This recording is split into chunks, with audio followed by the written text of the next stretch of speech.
Welcome to The Courage to Reconnect. I'm your host, Sarah Monares, therapist, coach, and author. It has always been important to me to create intentional spaces to talk openly about the things so many people quietly carry alone. Because it's in the open that we heal, and it's in the open that we allow ourselves to be fully seen. In this space, we have real conversations about things like relationships, attachment, anxiety, codependency, healing, and the patterns that keep us disconnected from ourselves and the people we care about most. Together, we'll explore what it means to reconnect with yourself, create healthier relationships, and become more fully who you really are, and exit your loop. I'm so glad you're here. Let's get brave and dive in. Have you ever wondered why certain things hit you so hard? Like why a change in someone's tone can make your whole body tense, or why conflict can feel so threatening? Why someone pulling away can send you into a panic, or an unanswered text creates so much anxiety inside of you? Why you say yes when you want to say no, or why you shut down when what you really want is connection. It's important to understand that these reactions don't come from nowhere. They're often connected to what your mind and your body learned and how it was programmed when you're younger, and as you're growing up and as you're having experiences, how it's programmed to see love and safety and belonging. So, in the first episode, we went through a general overview of the disconnection loop and how it was created, and how the idea is that we disconnect from ourselves in order to stay connected to others.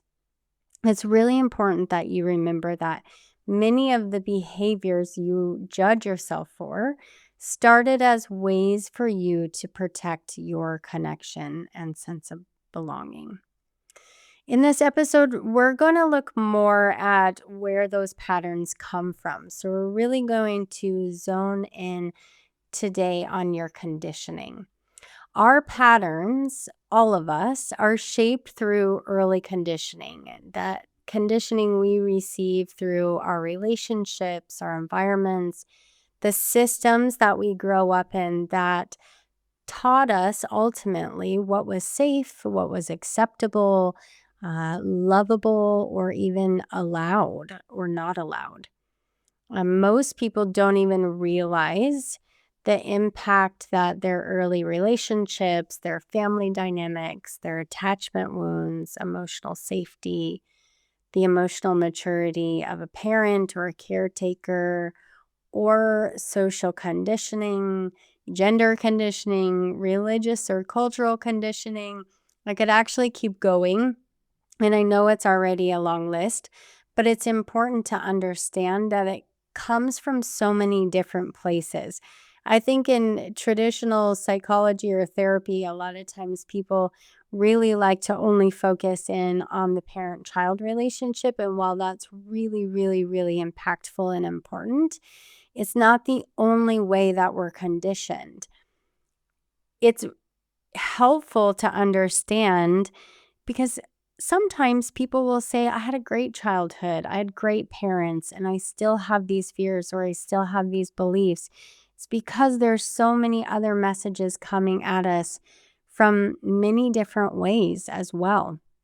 The early programming and wounding, which is very often and usually relational wounding, it targets the need that all of us have as humans, which is to belong and to be seen and valued for who we really are. This can happen within our family system, but it also can happen in friendships. It can happen with people that you don't even know, acquaintances, strangers. So, if our sense of belonging is threatened, then the fear of rejection or abandonment arises, which we talk more about in the next episode. And episodes to come. But what happens is you learn what parts of yourself feel safe to show and what parts have to be hidden, managed, or even become performative in. We learn very young what keeps our connection to others and what threatens it. When you have, for example, an emotionally immature parent, you learn to disconnect from your own needs, feelings, your voice, your boundaries, or your own truth, because doing so helps you stay connected to the people around you that you need the most.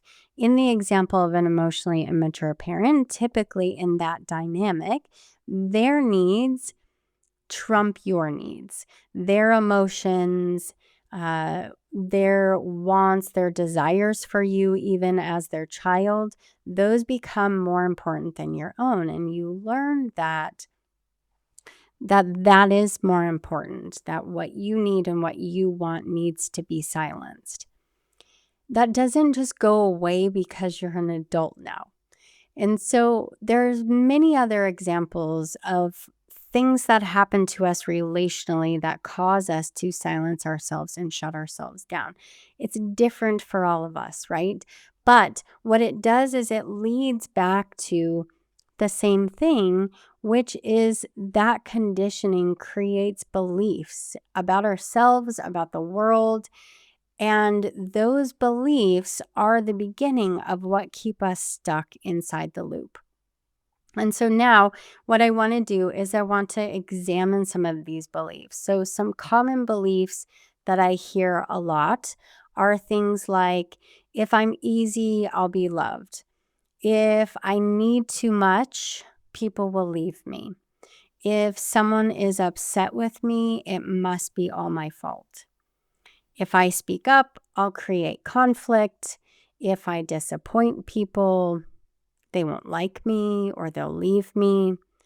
If I'm not useful or productive, then I'm not valuable. If I show my real feelings or if I'm too emotional, then that makes me too much. These are some core beliefs that many people hold. And then these beliefs create fears, which then create behaviors.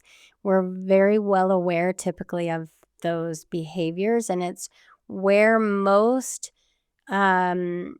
self-help platforms or messaging targets in. So things like people pleasing, over explaining, over functioning, controlling, over controlling yourself, over controlling other people, trying to control outcomes, walking on eggshells, avoiding hard conversations, chasing or grasping other people for reassurance or validation uh, of your own self or your own self-worth, totally shutting down, uh, disassociating from yourself, choosing unavailable people to have relationships with, not trusting yourself, not trusting your own intuition, your own voice, and also feeling responsible for other people's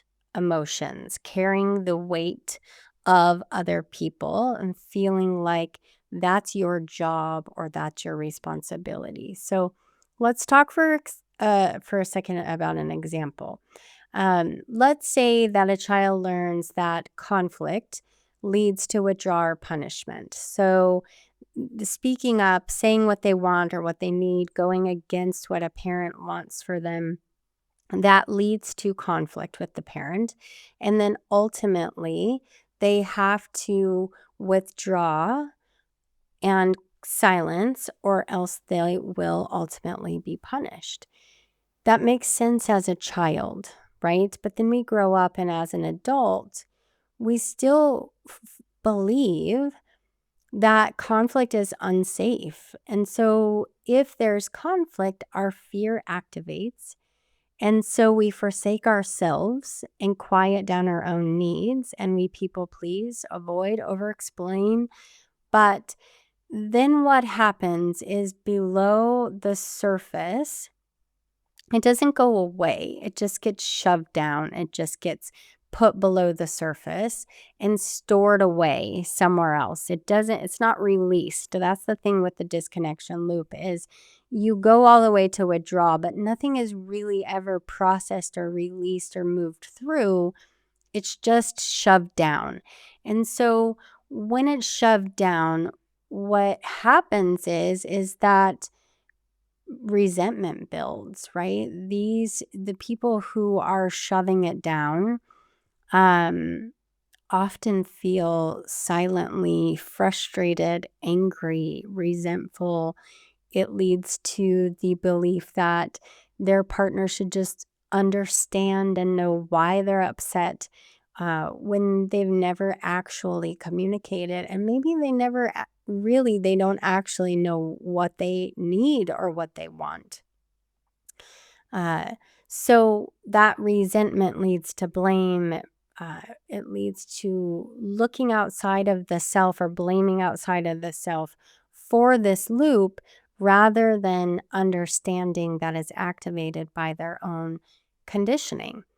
They feel like ultimately, though, they can't trust themselves to get their needs met.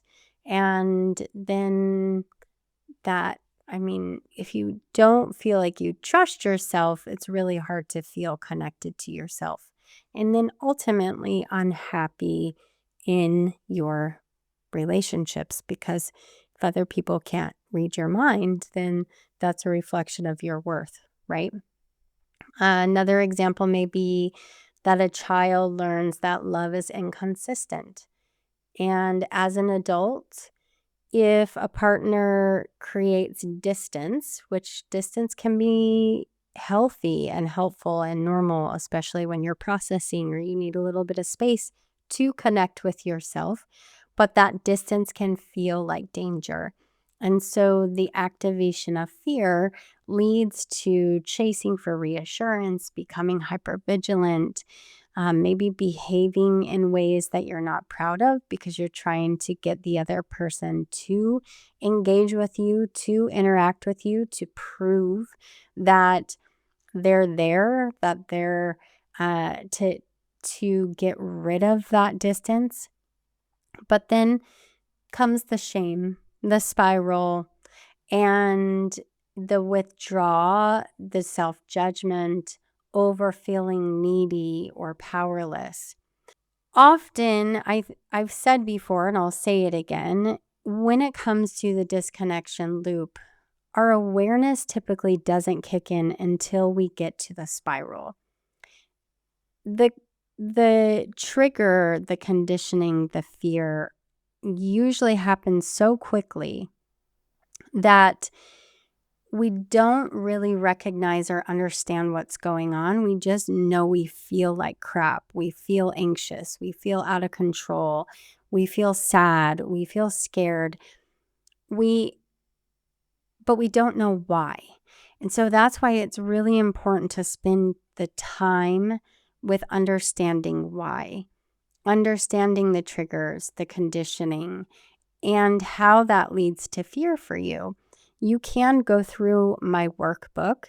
It is on my website. I'll put in a link to dig deeper into these main areas, because the more you know how the spiral starts, the easier it is to intervene earlier and not go all the way through the loop. So if you're a personal growth seeker, which I'm assuming you are because you're listening to this podcast, you've heard the talk before about the nervous system, regulating your nervous system. And that's a really important piece, because when your beliefs are activated, when that conditioning engages, then the nervous system responds. But it doesn't just start with the nervous system. That's what's important here. We have to know that there are things happening before the nervous system responds. But when the nervous system responds, the body remembers what felt unsafe in our conditioning. The response feels so fast that it reacts before logic can even catch up with us. Emotional threats feel like real danger. Fight or flight, freeze, fawn, all of those responses, which we can go through each of those. They're all such buzzwords today, which is wonderful, really, to have that awareness. But that is a response, and people often react before they even understand what's happening. So the goal of this is to know what's happening before the reaction. When you first start doing this, you're not going to know in the moment, but you can reflect after the moment and you can gather a better awareness about what happened. So in the future, you can recognize it. You can recognize it more quickly as you're going through it. So sometimes the reaction feels bigger than the moment because your nervous system is not only responding to what's happening now, it's also responding to what this moment reminds you of. It's responding to a string of experiences from the past that are being ignited, not just right now in this experience. It's super important to understand where your patterns are coming from, but it's not about blaming yourself. It's about clarity. So when you can understand why your brain and body respond the way that it does, you can remove it from being a flaw or an issue with yourself or something wrong with you. And you're functioning, and understand that it's actually a normal way to respond, that most humans respond this way. It helps to have clarity because when we have clarity, it creates the space for choice and also gives us more access to self-compassion around our responses rather than judgment. Our patterns can be understood without being excused. And I think that's a really big misconception that a lot of people have, is if I understand this or where they come from, then it excuses them. And that's absolutely not true. I fully believe in self-responsibility, and we will definitely dive more into that. But we can take responsibility without shaming ourselves. And that's helpful to know that both of those can exist. Self-responsibility without shame. Healing means learning new ways to stay connected to yourself, even when your fear has been activated. So in the next episode, we'll talk more about how to begin interrupting this pattern, interrupting your loop, and really practicing reconnection in real life. So today I want to leave you with the understanding that your patterns make sense. They really, really do. You're not stuck in them forever, and you can learn to notice your conditioning and then later really challenge it. You can also learn to pause before reacting, and you can learn to build a different relationship with yourself, even if the relationship that you're in right now is the one that you've always had. I promise you that it's possible to have a different relationship with yourself, so that then ultimately too, you can create healthy connection with other people, with your partner, with your family, with your friends, with the people who are most important to you. So the goal is not to blame the past. The goal is to understand what shaped you so that you can stop living from old patterns that no longer serve who you are now and the person that you're becoming. Thank you for being here with me today on The Courage to Reconnect. If this episode resonated with you, I'd love for you to subscribe, leave a review, or share it with someone who may need it too. You can listen to all of the episodes over on couragepod.com. Remember, change doesn't happen through awareness alone. It happens when we begin showing up for ourselves with curiosity and self-compassion, taking brave action, and practice reconnecting instead of repeating the same old patterns. Until next time, keep finding the courage to show up and stay connected, even when it's uncomfortable. I am cheering you on. This podcast is produced by Loudspeaker, and it is intended for educational and informational purposes only. It is not a substitute for therapy or individualized mental health care.